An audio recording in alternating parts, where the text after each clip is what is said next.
Welcome to TJ9 news.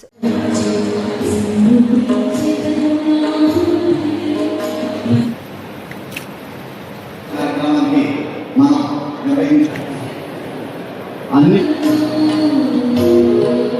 ప్రణామాలు సమర్పిస్తూ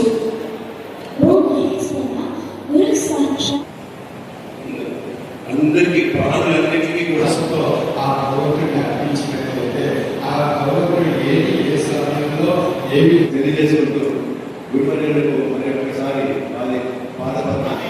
స్వయంగా మా దేశాల్లో చక్కగా స్వామికి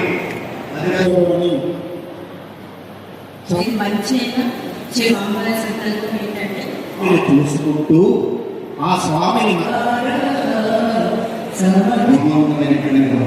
ఈ గురించి వాటి యొక్క గ్రంథప్రతుల్ని రచించినటువంటి గ్రంథాలని శ్రీ గర్గండ శ్రీమతి మీనల్ బాగుంచారు. బాగుంచి ప్రసాదం ఇచ్చారు. వారికి ఎన్ని ఉన్నప్పటికీ కూడా తెచ్చేటువంటి విషయంగా మార్చేటువంటి స్థితి ఆ యొక్క భగవంతుని యొక్క నిర్ణయాన్ని ముఖ్యమైనటువంటి అన్ని డాక్టర్ శ్రీమతి అలాగే అధ్యక్షులు శ్రీ గడ్డం అంటే వారిని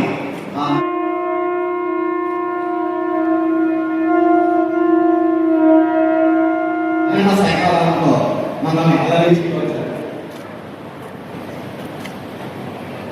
రామకృష్ణ మీనాక్షి సహకరించినటువంటి మొదలు చేస్తున్నాం.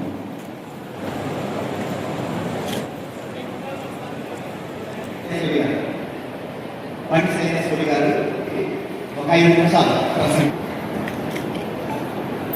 మన విధానం ఇచ్చేస్తున్నారు. అదే మీనాక్షి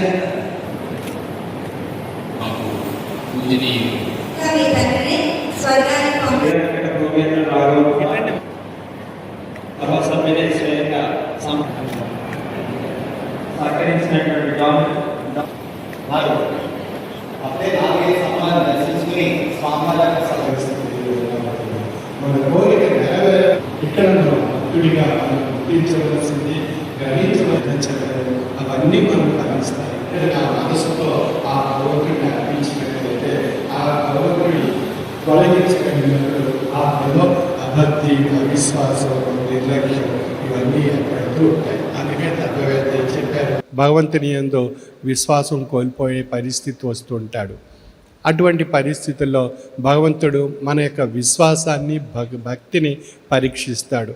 కేవలం ఈ యొక్క అభ్యర్థనతో మాత్రమే నా దగ్గరికి భక్తుడు వచ్చాడు తప్ప పరిపూర్ణమైనటువంటి భక్తి విశ్వాసం లక్ష్యంతో నా యందు లక్ష్యంతో ఈ యొక్క నా యొక్క బాటలో ప్రయాణం చేయడానికి ఈ భక్తుడు రాలేదు అనేటువంటి విషయాన్ని గ్రహించడం జరుగుతుంది. కాబట్టి మ్యాన్ ప్రపోజెస్, గాడ్ డిస్పోజెస్ అనేటువంటి సామెత ఒకటి ఉంది. మనిషి ఎన్నో ప్రతిపాదనలతో భగవంతుని దగ్గరికి వస్తాడు, కానీ ఆ భగవంతుడు అవి స్వీకరించడు. అందువల్ల ఆ స్వీకరణ లేకపోవడం చేత ఆ భగవంతుడు ప్రతిపాదించినటువంటి అంశాలు తను నెరవేరకపోవడం చేత తనకు ఆ సమయంలో అభక్తి, అవిశ్వాసం, నిర్లక్ష్యం ఇవన్నీ ఏర్పడుతూ ఉంటాయి. అందుకే తత్వవేత్త ఏం చెప్పారంటే, సన్యాసి చేసిన, సామ్రాట్టు చేసిన సర్వము నీవే స్వామి, భక్తుని రాపాడించి పీడించి చిచ్చులో పెట్టి పరీక్షించవచ్చు అని చెప్తున్నారు తత్వవేత్త. భక్తుడి అనేటువంటి వాడిని ఆయన పరీక్షిస్తారంట. ఆ పరీక్షలో సన్యాసిగా చేసిన స్వామి అనేటువంటి స్థాయికి ఉండాలి, సామ్రాట్టు చేసిన స్వామి అనేటువంటి స్థాయి నీలో ఉందా అని ఆ భక్తుని పరీక్షిస్తాను. అటువంటి భక్తి మనలో ఉన్నప్పుడు భగవంతుడు ఏ సమయంలో ఏది కావాలో అది మనకు నిర్ణయిస్తారు. మన యొక్క దినచర్యలో అవన్నీ మనకు ఫలిస్తాయి.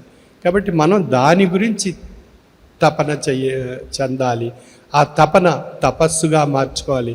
ఆ తపస్సు ఒక సాధనగా మారాలి. ఆ సాధన మనకు ఆ అద్భుతమైనటువంటి ఆ భగవత్ శక్తి మనపై ప్రసాదింపబడేటువంటి స్థితిని మనకు కల్పిస్తుంది.